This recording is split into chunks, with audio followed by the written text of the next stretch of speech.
urubyiruko rwo kuganira hagati yabo ndetse n'abantu babarera abafatiraho icyitegererezo, abafata ibyemezo bitandukanye kugira ngo baganire ku ngingo zitandukanye zateza imbere urubyiruko rw'u Rwanda.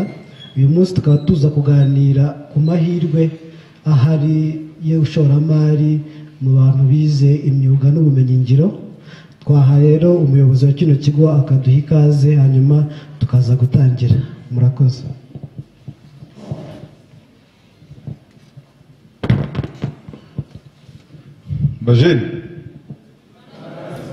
Bajeni kizo mbaraga ntarimo kuzumva uzuko abari muri IPRC South na IPRC West barimo kubabona, nabo turaza kubabona mu kanya kugira ngo turebe koko izo mbaraga zubaka igihugu nimba zihari. Nk'uko rero moderator w'ibiganiro bivuze, uyu ni umwanya mwiza wo kugira ngo twungurane ibitekerezo. Birumvikana yuko harimo ibintu bitandukanye. Icya mbere ku nsanganyamatsiko y'uyu munsi ni uko ari ukugira ngo turebere hamwe amahirwe ahari y'ishoramari ku bantu bize imyuga n'ubumenyingiro, ariko ku rundi ruhande ni n'amahirwe nk'urubyiruko, ndetse no kugira ngo turebe n'uburyo ikoranabuhanga rinakoreshwa. Ubu murabona ni ukuganira ku rwego rw'igihugu, ahantu abantu batandukanye. Uko turimo kubibona hano, abangaba mubona hano kuri screen bari mu yindi IPRC, niyo mpamvu babyise ko ari Youth Connect. Dufite amahirwe rero yo kwakira kuba turi kumwe hano n'abantu bavuye mu nzego zitandukanye, baraza kudusobanurira ibijyanye n'ayo mahirwe cyangwa se initiative zaba zihari. Ariko nanone igikuru ni uko twafata umwanya mutoya, ahubwo umwanya munini ugahabwa urubyiruko ari uruteraniye hano ndetse n'uruteraniye muri za IPRC zindi, tukungurana ibitekerezo. Hari igihe amahirwe aba ari menshi ariko ugasanga abantu ntibayazi. Hari n'ubwo byaba byiza ari uko mwebwe mutanze nk'ibitekerezo byafasha kugira ngo ibintu binozwe, cyangwa se hari n'igihe biba bigaragara yuko abantu batabizi, bamara kubimenya bakareba uburyo bishyirwa mu bikorwa. Turi kumwe rero n'uhagarariye NEP. Murayizi? NEP ni porogaramu ya leta yahanga umurimo yo gufasha urubyiruko kugira ngo babe babasha kwihangira imirimo. Hakaba harimo guhugura, hakaba harimo ndetse no kubafasha no kubahuza no kugira ngo abantu babone igishoro cyangwa se uko watangira, yaba ari mu bitekerezo, yaba ari muri gahunda zitandukanye. Turaza kugira umwanya wihariye kugira ngo babisobanuze. Twakwakira uhagarariye Anne Mugama.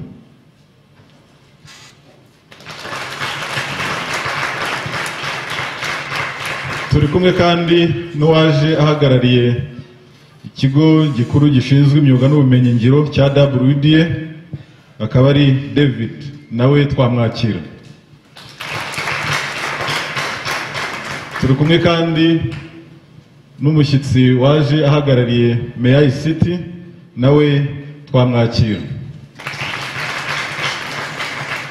Tukaba turi kumwe na rwiyemezamirimo wihangiye imirimo, nawe wari umeze nkamwe ariko ubu ngubu afite icyo amaze kugeraho, ubwo nawe araza kudusangiza muri ibyo ngibyo, ndetse munagire n'amahirwe yo kuganira nawe twamwakira.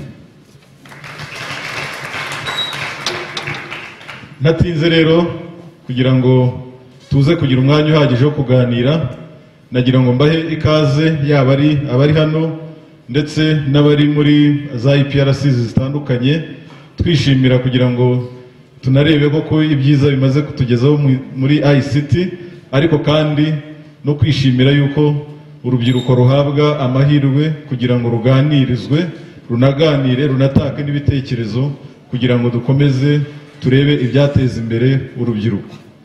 nasubiza rero ijambo moderator kugira ngo ayobore ibiganiro by'uno mugoroba. Murakoze.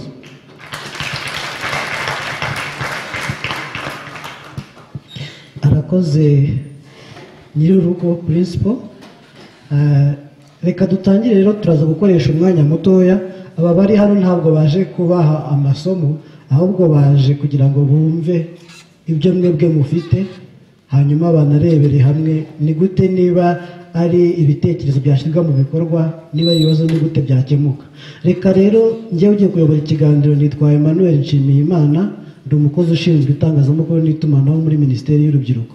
Reka duhere kuri niwe mukobwa Gloriose, yaje ahagarariye Minisiteri y'Urubyiruko n'Ikoranabuhanga, by'umwihariko anashinzwe gufasha ba rwiyemezamirimo b'urubyiruko. Twagira ngo abanza tubwire se mu by'ukuri urubyiruko rw'u Rwanda muri iyi minsi ruhagaze gute, ese rufite izihe mbogamizi, ni izihe gahunda zihari zo kubikemura? Murakoze. Murakoze. Nk'uko bamaze kubivuga, nitwa Gloriose niwe mukobwa, nkaba nkorera muri Minisiteri y'Urubyiruko n'Ikoranabuhanga. Nkaba nshinzwe by'umwihariko guteza imbere ba rwiyemezamirimo b'urubyiruko. Nk'uko insanganyamatsiko y'uyu munsi ibivuga, ni amahirwe y'ishoramari mu myuga n'ubumenyingiro. Muri make rero, nk'uko mubizi, hakaba hari ikibazo gikomeza kugenda kigaragara cy'ubushomeri bugenda buzamuka mu rubyiruko, cyane cyane uko ugenda uzamuka, uko biga. Iyo ugereranyije abatarize n'abize, ugasanga umubare w'abashomeri ugenda uzamuka. Akaba ari nayo mpamvu twebwe nka Minisiteri y'Urubyiruko n'Ikoranabuhanga dushinzwe gushyiraho gahunda cyangwa se politiki zifasha urubyiruko kwiteza imbere no kwivana muri ubwo bukene, ndetse no guhangana n'ibibazo bindi bitandukanye bahura nabyo. Twashyizeho ari politiki y'urubyiruko yagiyeho mu mpera z'umwaka wa 2015. Muri iyo politiki rero hakaba harimo gahunda zitandukanye zigamije guteza urubyiruko ku bufatanye n'izindi nzego leta igenda ishyiraho.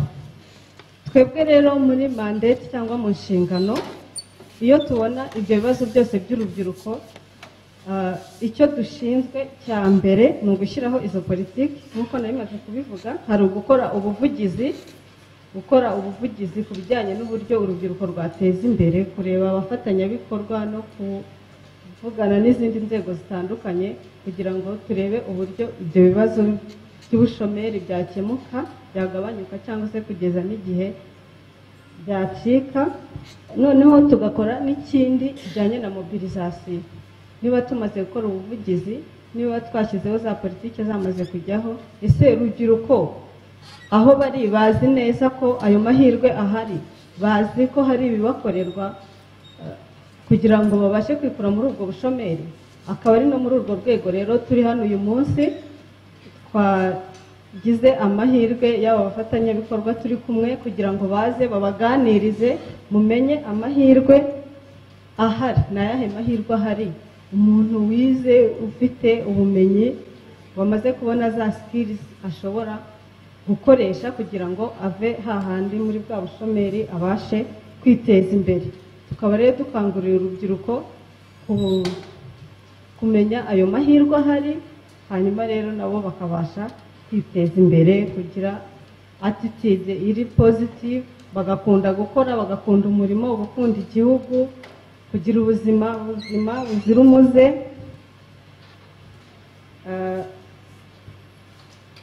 no kubasha gukorana na za nzego zose zihari kugira ngo mwiteze imbere. Ubwo rero za gahunda zihari ntabwo ndi buzijyemo mu madetaye, ahubwo bagenzi bandi baraza kugenda bazivuga nk'ibyo n'izindi zitandukanye barazibabwira. Murakoze.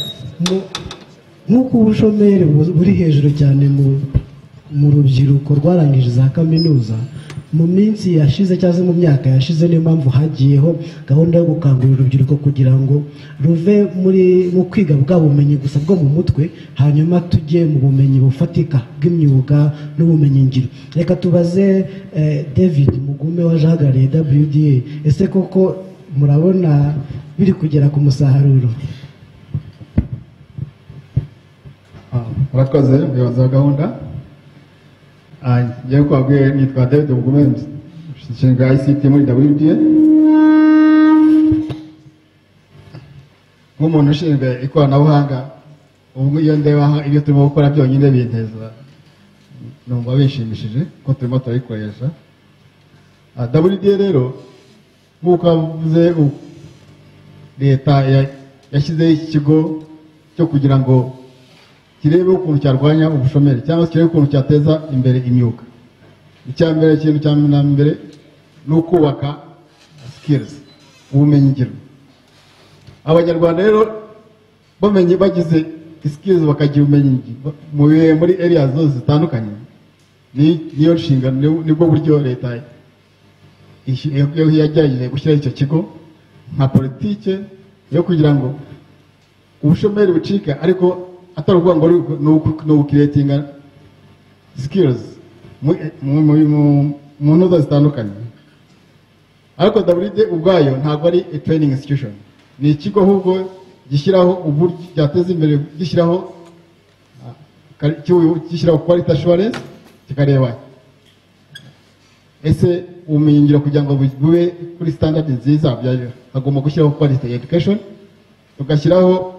tukadevelopinga curriculum, tukareba TOT, that is no guteza imbere abarimu bigisha imyuga. Ese mu gihe dafite abarimu bafite ubwo bumenyi, ubwo bushobozi, nabwo ntabwo twazabigiraho. Hanyuma tukareba rero na infrastructure, kuko iyo ujya kureba ubumenyingiro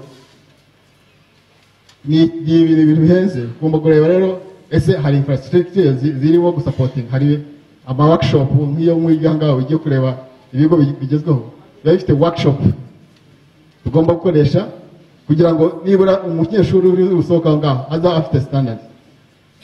Uretse rero no kuvuga ngo turaca ubushomeri ngo ikigo kizafasha mu guca ubushomeri, ahubwo kizafasha nuko umuntu nabona izo skills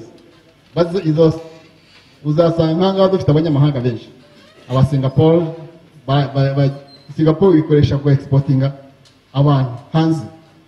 So natwe rero uretse guca ubushomeri mu gihugu, ahubwo nawe tuzagira skills labor dushobora ku exportinga no mu bindi bihugu. So WDA rero ni ikigo kije gufasha ibigo byigisha training, byigisha ubumenyingiro, bushyiraho izo standards, bugadevelopinga curriculum, bugashyiraho abarimu, bagatraininga abarimu bazigisha muri ibyo bigo, noneho bukareba standards z'ama workshop na training na laboratories. Ariko bigafasha rero, bigafatanya n'ibigo arizo IPRC ngizi murimo kureba, ari East, West na North, dutanga izo standards. Tukumva rero amaherezo aho tujyana ari ahandi kugira ngo tubone urubyiruko rufite skills kandi rushobora kuzaca ubushomeri, nabo bakishingira imyuga yabo, nako bakiyubakira, bakaba bakwibakira association, bagakreating imyuga, nako umurimo mu byo bakora. Murakoze kuri uko guha ubumenyi urubyiruko. Hari igihe wenda dushobora kuba ariko bagera hanze ugasanga birananiranye, nkamwe mushinzwe umurimo mushinzwe guhuza ibikorwa za animal, nimwe mushinzwe guhuza ibikorwa cya gahunda yo guhanga umurimo mu kigo cy'igihugu cyo kongerera ubushobozi abakozi abanyarwanda muri rusange. Twagira ngo mutubwire muri make, urubyiruko rurarangije bwa bumenyi burahari, ariko hari abagera hanze ugasanga bati nta gishoro ndi kubona, hari ugera hanze ugasanga wenda nabuze aho nkorera. Nkamwe koko ni iki muri gukora kugira ngo bwa bumenyi butange umusaruro, noneho na bwa bushomeri bugabanuke? Murakoze.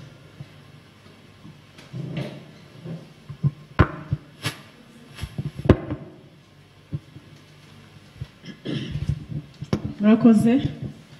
Nyakubahwa Deje, nk'uko babwiye nitwa na Mugabo, nkaba nshinzwe gahunda za leta zo guteza umurimo imbere cyane cyane imirimo y'abagore n'urubyiruko, National Employment Programs, mu kigo cyitwa nta kinyarwanda turakibonera Capacity Building and Employment Services Board. Ni ikigo cyagiyeho ejo bundi umwaka ushize mu kwezi kwa 12. Ubundi iyi gahunda yakora wigire yatangiriye muri Mifotra, aho nari ndo umuyobozi w'umurimo. Bashyizeho kiriya kigo gishyashya, nkaba ndi umuyobozi wungirije ushinzwe ibikorwa byo guteza imbere urubyiruko n'abagore.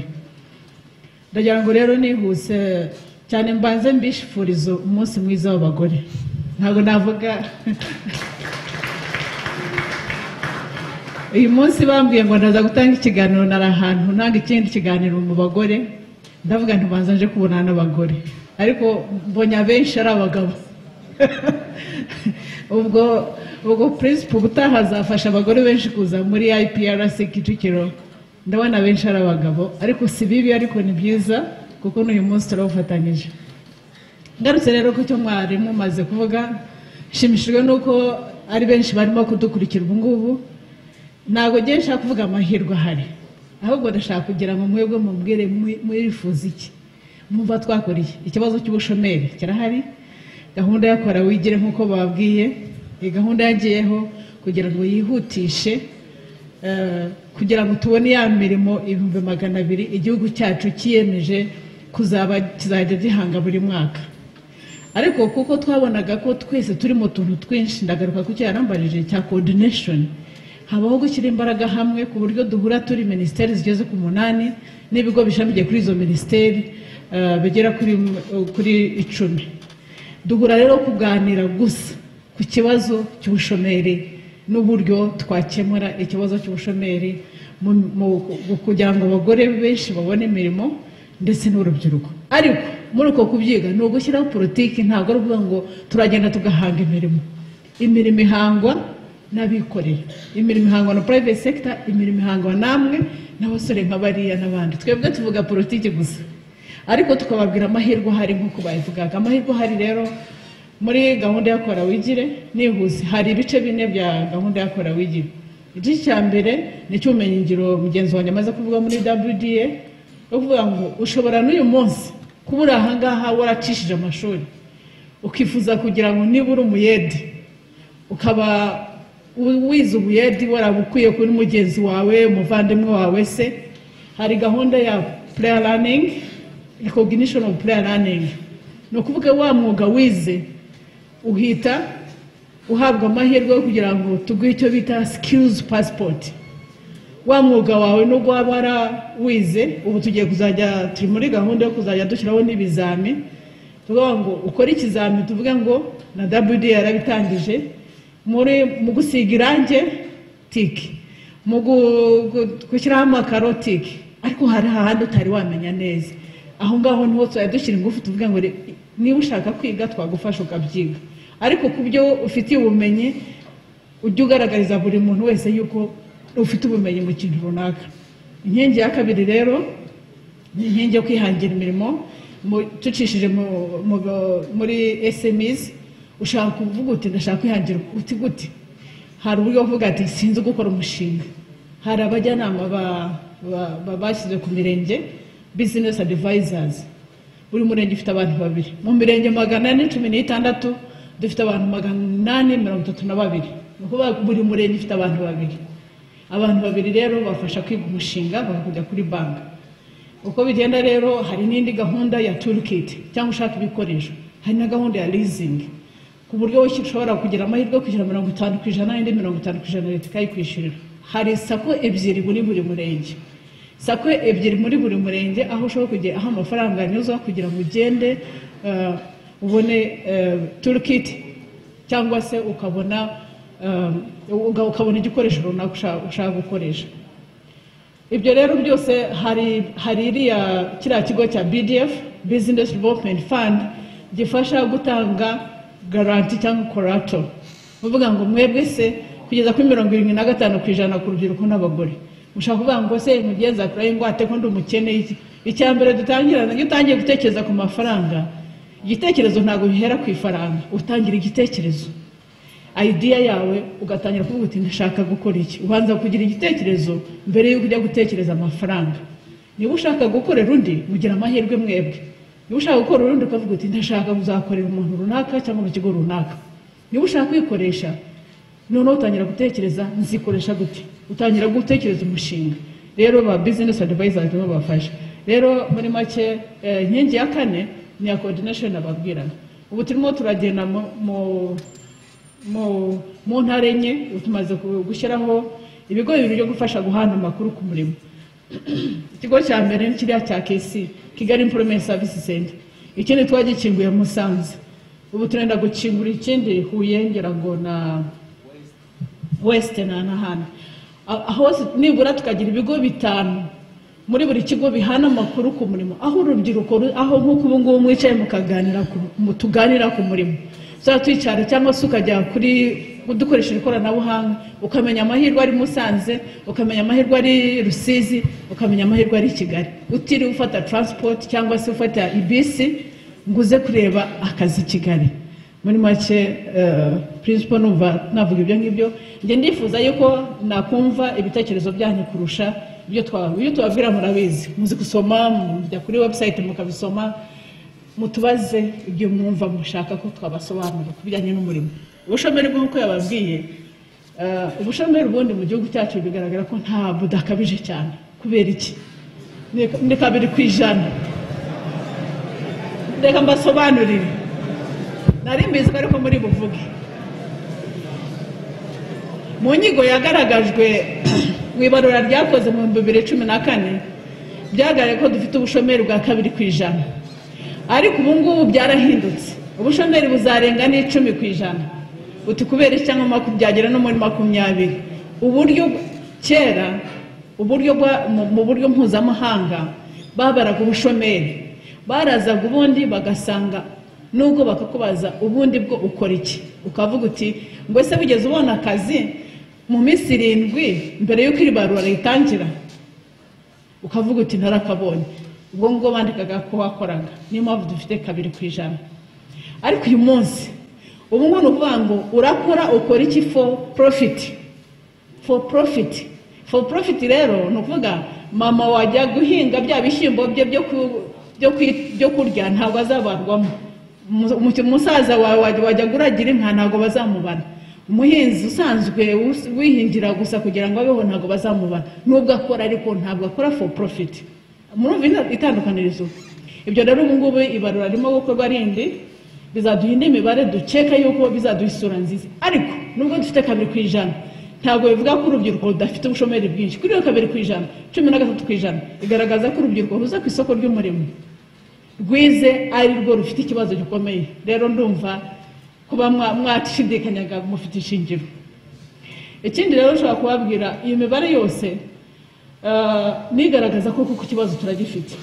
Niyo mpamvu twaje guteranira hano ngo mutubwire ese mwebwe mwumva twakora nibihe mubona twashiramo ingufu, mwatugira inama cy'abashinzwe gushyiraho za politiki zo kugira ngo imirimo no kugira ngo tugere abikorera no kugira ngo dukorane n'abandi bantu iki kibazo tugikemure. Ariko ikibazo kirahari, ariko tugikemure gute kandi tubiganiriye twabona umuti.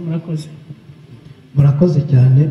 Reka mbere y'uko duha urubyiruko ruteraniye hano ndetse n'uri mu ntara y'Amajyepfo, ndabona ab'iburengerazuba bashobora kuba bavuyeho gatoya, reka tubanze turebe. Dushobora kuba turi hano turi kuvuga politiki ariko kuri tere bitameze neza cyangwa se harimo izindi mbogamizi zihari.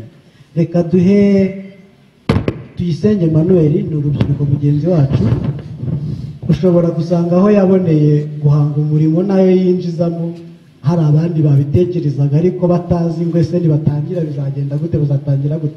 Reka tuhe Tuyisenge Emmanuel atubwire ese ukora iki, watangiye ute, nize mbogamizi kugira ngo niba ngiye gutangira uyu munsi ngende nzi ngo ndiyemeje cyangwa se mbireke.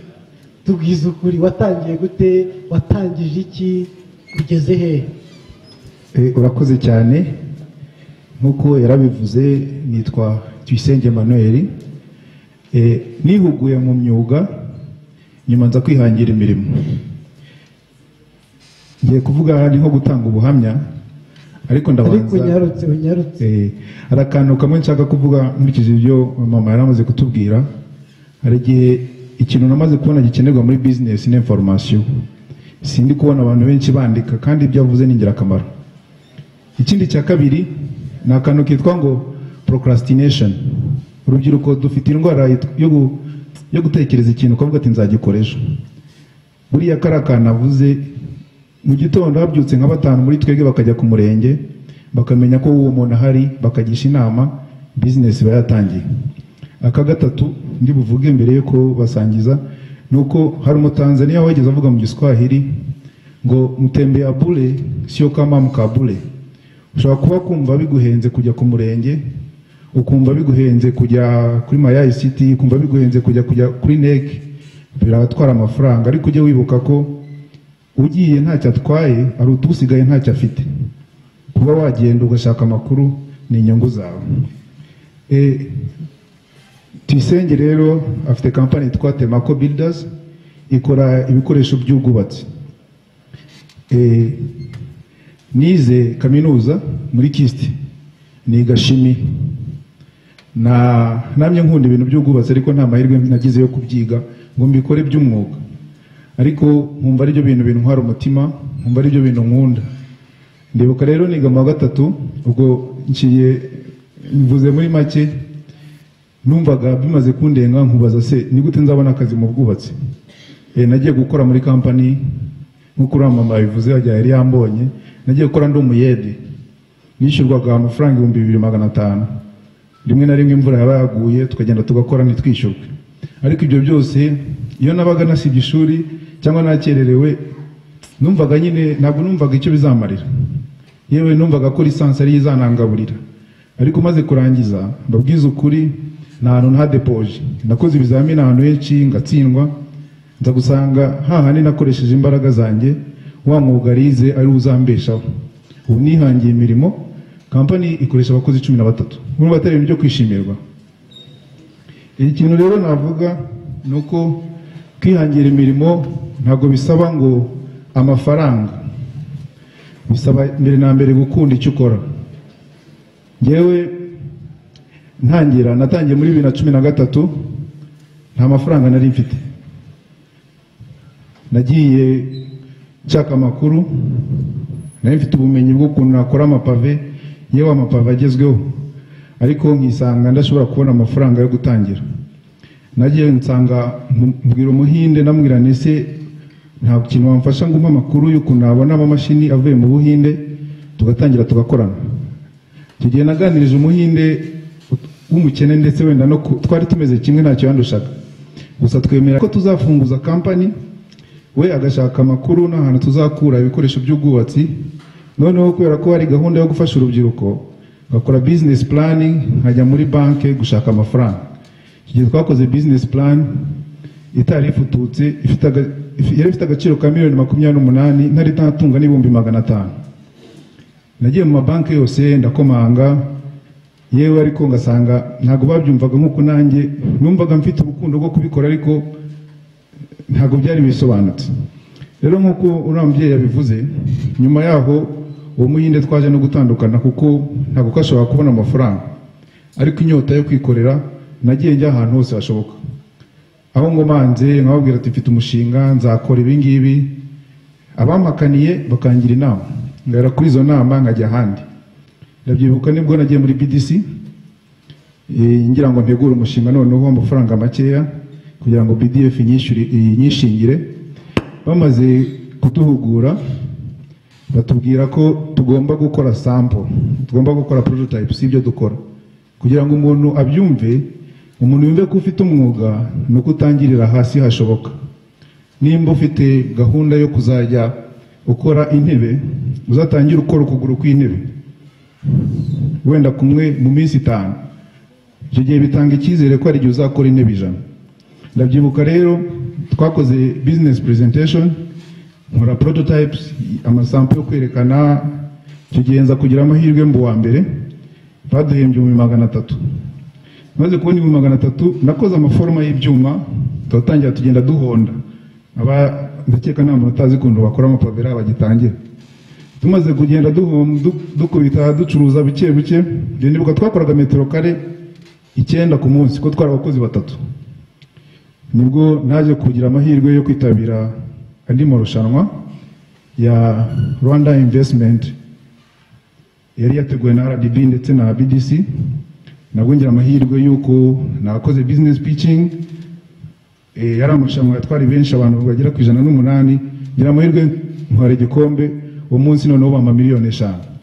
Urumva rero ni ibintu byo kugira mbagaragarize ko iyo bamaze gutangira intambwe ya mbere ibindi byose birikora, cyane cyane ko ikintu gikenewe namaze kubona ko ari ubumenyi.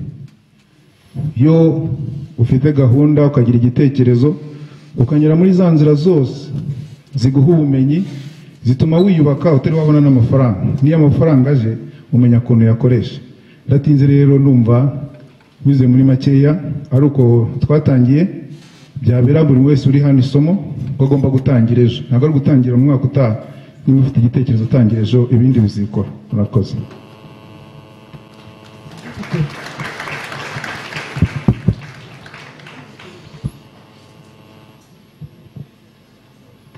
Ugifite mikrofone yawe hari ikintu dukinze, nta mbogamizi zirimo cyangwa se niba atari ibanga ugeze kuri angahe, hanyuma nyuma turafata ibibazo cyangwa ibitekerezo 3 hano n'ibindi kuri site, hanyuma tugaruke dusiraho inyunganizi cyangwa se ibisobanuro bihagije tugana no ku musozo. Murakoze.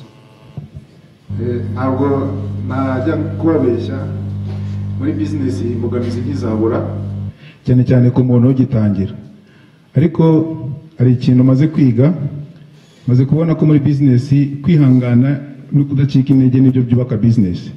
Hari igihe uwo munsi uzuka ibibazo bikakubana byinshi, ugatekereza ukagira ngo ubwenge burarangiye, ariko iyo washiye kugitsinda n'ibindi byose biri inyuma ntabwo bigutera ubwoba. Uravuga ati ze ko cya kindi nagikoze kikarangira, ibi byo byananira. Imbogamizi nagiye ngira, hari igihe nabaga twakoze cyangwa tukabona abakiriya tudashobora guhaza. Icyo gihe rero muri business ni ikibazo dufite muri twebwe mu rubyiruko, nuko usanga dushaka gutangira business nka runaka, wenda ukaza uyu munsi ushaka gukora amapave ariko ukavuga ati ndashaka kuyakora nka Temaco Builders. Icyo gihe birakuvuna n'ubuzima bwawe bwose burakuremerera kuko uba ushaka kuba runaka.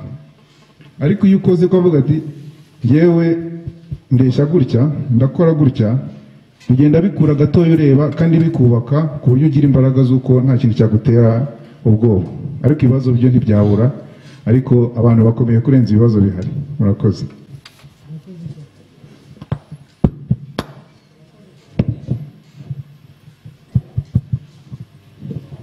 Reka tugushimire nubwo duhisha wigezeho kandi waratangije ay'abandi. Reka turebe, wasanga wenda uri hari reka turebe, dufate ibitekerezo. Ushobora kuba ufite umushinga ufite mu mutwe, ushobora kuba ufite ikibazo, ushobora kuba ufite aho ukeneye inyunganizi. Tukafata abantu nka 3 ba mbere, hanyuma tukaza kujya no kuri site yo muri IPRC South tugafata nka 2, hanyuma ubaza ikibazo cyangwa se igitekerezo azajya natubwira uwo ashaka ko amusubiza. Murakoze.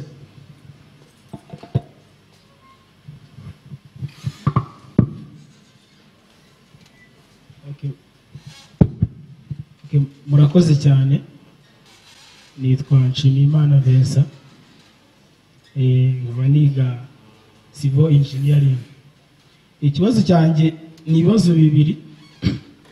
Mugenzi wacu hari ikintu yatubwiyeho ko yatangiye umushinga, ariko atubwira ahantu yagiye akomanga henshi. Ese uwo mushinga yatangiye yari yarawize ahabwa impamyabushobozi cyangwa certificate? Kuko kugira ngo ukomange kuri BDF ni ukuba werekana impamyabushobozi y'ibintu wize kugira ngo bagufashe. Ikindi nashaka kubaza umuyobozi wo muri WDA, ese nk'umuntu ashobora kuba afite umushinga akaba yarawutangiye ku giti cye, ariko noneho akaba afite abantu yigisha, ashaka kwigisha ubwo bumenyi bwe, ni gute mwamufasha kugira ngo abone seritifika azazihe ba bantu yigishije? Murakoze cyane.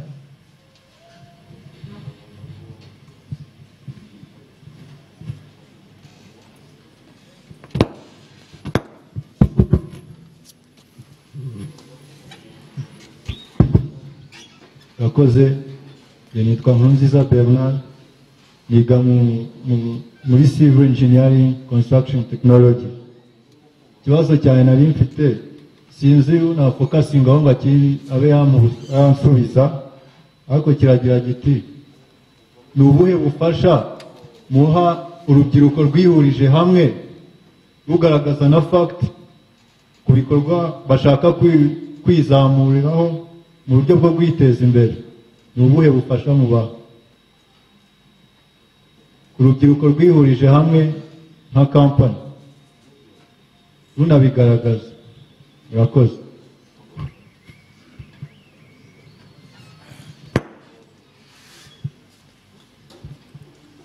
Murakoze. Nitwa Ngendahimana Justin, niga muri Civil Engineering ya Transportation. Ikibazo cyanjye ndakibaza ushinzwe guteza imbere umurimo mu rubyiruko.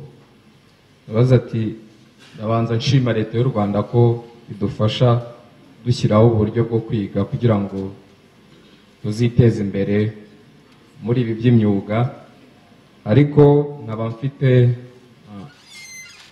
ikibazo kivuga ngo ko mbona ubu ngubu nubwo imirimo ihari abantu bakihangira, abona kuri iki gihe abanyarwanda na leta y'u Rwanda idushishikariza kwiga ndetse ikabishyiramo n'imbaraga.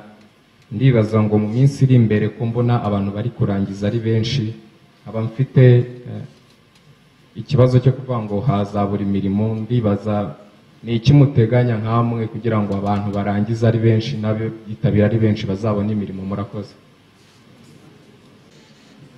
Mu kazi nkora nta certificate mfite, nta n'impamyabumenyi mvuga ngo ihanitse mfite mu byo nkora. Gusa iyo ushaka kwihangira imirimo, akenshi iyo ufite ubumenyi utangira mbere, kuko ari igihe utegereza kugira ibyo byose ugasanga abandi barabikoze. Iyo mfite nyifite muri chimie environnement, ariko ubumenyi mfite mu gukora amapave bwatumye nkora buri gihe mfite inyota yo kumenya byinshi no kugira icyo nakongeraho. Numva nagusubije. Ikindi nuko nkuko bivuze muri BDF, simpamya ko iyo ugiye muri BDF ikibazo cya mbere bakubaza ari impamyabumenyi. Bareba umushinga wawe bakakumva, kandi akenshi burya iyo ushaka kwihangira imirimo ujya uteganya ibisubizo byose. Iyo umuntu atakubwiye yego akakubwira hoya, ashyiraho comment akakubwira ati ibi n'ibi warengereye, ibi ngibi wabikora gutyo. Iyo ngibyo nibyo byubaka umushinga, nibyo byubaka business. Murakoze. Murakoze. Twakomeza. Murakoze.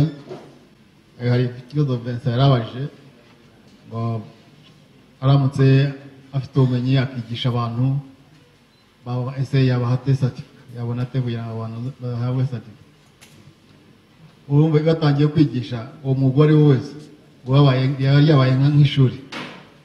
Izo ni inshingano za WDA. Dushinzwe ikintu cyitwa quality assurance na accreditation. Ubwo turaza tukareba aho trainingira, tukareba ko ufite ibyangombwa,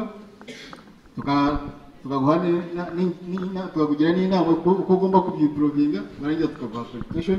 Iyo tubaguha accreditation, abanyeshuri iyo barangiye babona certificate. Nzi yaba mushuje. Twakomeza na madamu Habumugabo. Ntacyo wabajije? Murakoze. Numva aricyo wabajije umuntu ashaka abantu bashaka kwihuriza hamwe babigenza gutya, gutangiza kampani, ariko mwihuriza hamwe mukora cooperative cyangwa koperative. Icyo gihe ikintu bigusaba ni ukubanza ukajya ku murenge ugashaka amakuru, kuko ku murenge impamvu ntabwo hari abari abajyanama bakugira inama kugira ngo umenye umushinga wawe ugiye gukora uwo ari wo. Ndetse n'abo bantu niba mugiye gutangira koperative mubanza kujya ku murenge kugira ngo mumenye ibisabwa naho mugiye kuyikorera. ndumva ariyo makuru ndetse aho wagera hose yaba ari na BDF cyangwa kiriya kigo gitanga amafaranga gitanga ingwate cyagufasha kumenya amakuru ese nigera nkasaba amafaranga muri banki biragenda gute ariko icya mbere gihe nagira inama yawe nacyo uriya musore rwiyemezamirimo yatubwiye urabanza igitekerezo cyawe ukavuga uti igitekerezo gifite mbigenze gute hari uburyo bwinshi aho ushobora kugana amabanki akugira inama ushobora kugana kuri kora wigire centers muri buri district zirahari BDF iri mu district zose ushobora kugana ku karere kakwegereye ako ari ko kose hari abakozi bashinzwe guteza imbere business n'umurimo ndetse no kwegera n'ushinga koperative n'umurimo ku murenge aho hose ni abantu bashobora kugufasha kuba ibitekerezo hanyuma rero ndengeraho Imana nawe yabajije ati se ko ndeba mu gahunda ya leta yo gufasha abaza ku isoko ry'umurimo harimo ingufu nyinshi ku buryo tuzabona abantu benshi baza ku isoko ry'umurimo bazateganyiriza iki icya mbere ni ugushyira ingufu mu skills ubumenyi buza ku isoko ry'umurimo ahangaha ni ikibazo gikomeye kirimo ni ukuvuga ngo tugomba guhuza curriculum cyangwa ibyigishwa hano muri IPRC n'ibyo abashaka kubaha imirimo bifuza ba rwiyemezamirimo barashaka iki ingufu turi gushyiramo ni ukuvuga ngo yaba ari muri TVET cyangwa se mu bigo nka IPRC cyangwa se mu bigo by'amashuri cyangwa muri za kaminuza zigomba kwigisha ibintu bijyanye n'icyo isoko ry'umurimo ryifuza kugira ngo tuzongera kugira abantu benshi baza ku isoko ry'umurimo kandi bafite yego bafite impapuro ariko badafite ubumenyi ni nayo mpamvu n'iki kigo cyo guteza imbere ubumenyi ngiro tuvuga ngo byaba byiza buriya nk'ibihugu byateye imbere abantu benshi kaminuza ntabwo bayitaho cyane uragenda ukiga umwuga ukimenya umwuga wonyine warangiza aho uzashakira ukazakora za kaminuza zawe si ngombwa kwirukanka ariko hano ni uburyo twumva kaminuza umuntu ukumva ngo niba atagiye muri kaminuza niba atabonye igipapuro runaka ariko urakibona se kigukoresha iki rero ingufu dushaka gushyiramo ni icya mbere ni ukuvuga ngo skills ziza ku isoko ry'umurimo zijyanye n'ibyo ba rwiyemezamirimo cyangwa se abashaka kubaha umurimo cyangwa se abashaka kubakoresha bifuza aho ngaho niho tugomba gushyiramo ingufu ikindi ni ugushyira ingufu nanone kubashishikariza ababishoboye kwihangira imirimo ntabwo twese tuzaba tuzihangira imirimo nemeranya n'umuntu umwe uvuga ati kwihangira imirimo biva no ku kintu ukunda kuko ushobora no kuvuga ngo genda ugomba $5,000,000 ukazimuha hariya nagenda nkaziceza nkageza nimugoroba umurimo wananiye kuwuhanga kuko njye ntabwo mbizi undi akavuga ati genda ugomba $60,000 muri gahunda y'ubudehe nayabyaza umusaruro ariko noneho rero wowe ushobora kujya muri ya gahunda yo kwihangira umurimo ikintu twifuza dushishikariza urubyiruko bifuza guhanga imirimo ni uko bajya muri iyo gahunda yo guhanga imirimo ariko noneho n'aba bandi bavuga ngo jyewe uko byagenda kose ngenda ndashaka kuzajya mpangenda mu ndege nkavuga amahame nkavuga uko u Rwanda rwabayeho nkajya muri diaspora nkavuga icyongereza nkavuga ikizunguzungu cyinshi nabo barahari ariko ikibazo turakubwira ngo ingufu dushyiramo turaguha amakuru mu gihugu iyo mirimo wayisanga he ese mu region iyo mirimo wayisanga he mu East Africa kuko u Rwanda ntabwo ari rwonyine ruri mu East African Community muri SADC wakora iyo mirimo muri Afurika hose iyo mirimo wayisanga he ndetse noneho ku rwego rw'isi iyo mirimo wayisanga he hari n'ibyo turimo gushaka gukora ubu ngubu kuvuga ngo ese ubundi bw'abanyarwanda ko dufite ibintu byinshi baza kutwigiraho homegrown solutions hari ibyo tumaze gukora byinshi cyane ese nk'ubu ngubu nta kuntu ushobora kugenda ukajya kwigisha muri Amerika ukuntu bakora akarima k'igikoni mutambaye ngo muri Amerika se wagahera he akarima k'igikoni buri impamvu bavuga akarima k'igikoni kuko kadasaba byinshi ushobora no gukora akarima k'igikoni mu ipini no gukora akarima k'igikoni aho ushobora hose ese ntushaka kuvanga rero mu bihugu duturanye kwigisha ukuntu urwanya imirire mibi no ntabwo yakimo muri ibihugu duturanye kwigisha abagore ukuntu biteza imbere no kubaka ubushobozi bw'abagore. Ibintu nk'ibyo ngibyo nibyo dushaka gushyiramo, ariko wamaze guhabwa amakuru yuzuye ukamenya amakuru, wamara niyo dushaka gushyiramo ibyo bita labor market information system, kuguha amakuru ahagije, tukaguha system ku buryo n'ubu uri Musanze ukajya muri ya LMIS ukareba amakuru ukavuga ariko uzi ko mbonye muri Kenya hari akazi runaka, ariko uzi ko mbonye Tanzania hari akazi. Noneho tugafunguka mu mutwe tukareka gutekereza. Umuntu ava mu ishuri atekereza muri mifoto, ava mu ishuri atekereza muri ICT, va mu ishuri utekereza Zambia, va mu ishuri utekereza ahandi hose hari opportunity. Vuga uti ndashaka kuba CEO Uganda, ndashaka kuba CEO runaka Uganda muri private sector company runaka, ariko witekerereza ngo Musanze, uko wigiye Musanze ngo bakora Musanze, noneho renga Kanombe ugenda ujye n'ahandi ndebe uko bikorwa, uvuga uti that's my dream. Murakoze cyane. murakoze. Reka na principal nagira icyo avugaho. Nanjye nashaka gutanga inyunganizi nunganira ibyo mugenzi wanjye David yavugaga ku bijyanye n'umunyeshuri wari uvuze ati ese ndamutse ndangije byo sinatanga ubumenyi mfite, nabyo bikitwa yuko wahanze umurimo, ariko ku rundi ruhande nabwo ukaba ushaka certificate kuva WD cyangwa uko wabikora kugira ngo ube izo certificate wazitanga. Ngira ngo byasobanutse neza uburyo bigenda iyo ugira ngo utange wigishe.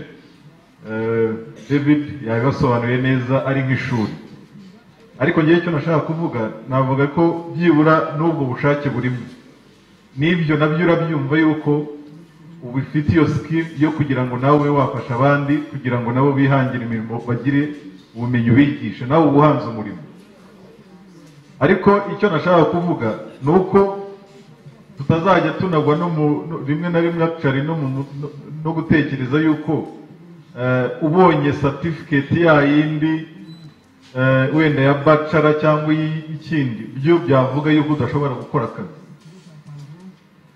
Certificate ni ngombwa, ariko hariho n'uburyo n'ubundi ushobora kubikora nka gutyo n'ibyo waba utavuga ngo uri ishuri. Icyambere ariko ushobora kuvuga uti ni gute twakwishyira hamwe kugira ngo abantu babe bakora ishuri, noneho bakaza bakareba koko nimba mubyujuje. Ariko wenda birumvikana yuko hari igihe bishobora kugora, ni nayo mpamvu haraba haragiyeho ikigo kugira ngo gitange amabwiriza, gitange umurongo, kugira ngo abantu batazajya bibwira yuko bashobora kwigisha ariko batarimo kwigisha koko.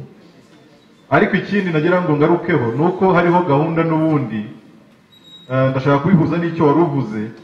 Ubu harimo gahunda yitwa recognition of prior learning. Ibyo ngibyo tubikorera nk'abantu basanzwe, by the way, bize nk'uko wari utangiye kuvuga wakwigisha abantu. Hari abantu benshi ubu ngubu b'abafundi, abiga muri civil mujya kuri site ukabona umuntu w'umufundi ubizi pe, uzi kubaka amakaro utagira, ariko wamubaza certificate akayibura. Ariko icyiza cyo kugira ngo ibintu bikorwe biri ku murongo ndetse bizamugire n'akamaro, na bya bindi umuyobozi mukuru wungirije yatubwiraga yuko ushobora no kujya nka hanze. Nk'ubu dushobora kubibona hano yuko abizi kubaka amakaro, azi kubaka inzu neza, ariko saramutse avuze ngo ndashaka kujya muri Zambia cyangwa Kenya, hari igihe utagira amahirwe ngo uhite ujya gukora uhita ubigaragaza, cyangwa se bakakubwira ati ndashaka umuntu ariko ubanza unyohereze icyerekana yuko ibyo bintu bizi. Hariho gahunda rero ya leta, ikigo cy'igihugu gishinzwe guteza imbere imyuga n'ubumenyingiro cyarabitangiye, ndetse gifatanyije na Mifotra, yuko abantu bajya kuri site bakareba abafundi, bakareba abagira amashanyarazi badafite iyo certificate, badafite iyo qualification, bagahabwa ibizami, barangiza bagatanga iyo certificate wavugaga. Ikorwa remezo aho ngaho ukabegera, ukegera umuntu ubimazemo igihe, akaba ari self internship actually uba wibereyemo cyangwa industry attachment. Kwiga nyine, ubundi kwiga byiza nuko binaturuka no ku muntu. na mwarimu ubundi yagakwiye wowe wagakwiye kuba uri umusemburo w'imyigire yawe, mwarimu akaza updating. Ibyo ngibyo rero nitubigeraho nta kabuza mwebwe rwose nta kibazo cy'ubushomeri. Umwana w'umufundi agira gute? Turashimira rero abashyitsi batuganirije uyu munsi ndetse no ku zindi site kugira ngo wenda badukurikiranaga. Hari ibibazo byabajijwe, turacyafite amahirwe tuzakomeza kubiganiraho. Hari bya bibazo by'imisoro, bwa ubuvugizi babwiye ko bakomeza no gukora n'ubuvugizi, ariko usibye ko hariho buryo bashobora no kuba harimo n'izo za financial institution ugasanga ubonye amafaranga kuri interest rate ntoya, noneho ugakorera amafaranga ku buryo wakomeza kwishyurira imisoro. Ariko n'ibindi nabyo tuzagira amahirwe noneho y'abantu babishinzwe bavuye muri Minecofi bashinzwe imisoro, abantu bavuye muri bene bashinzwe ubukungu bw'igihugu cyangwa ifaranga ry'igihugu. Ubwo ngubwo ndabararitse kugira ngo tuzabiganireho mu gihe tuzabona abo bashyitsi, kandi barifuza kuzaza mu cyumweru gitaha, ndetse n'abandi bari ku yandi masite kugira ngo barabaganirije, ariko nibwo banavuyeyo bazanagaruka, ndetse na kontakiti zabo zirahari. Nk'uko bisanzwe mureke rero abashyitsi babanze bagende mushyiraho ka morali kugira ngo duherekeze abashyitsi bacu.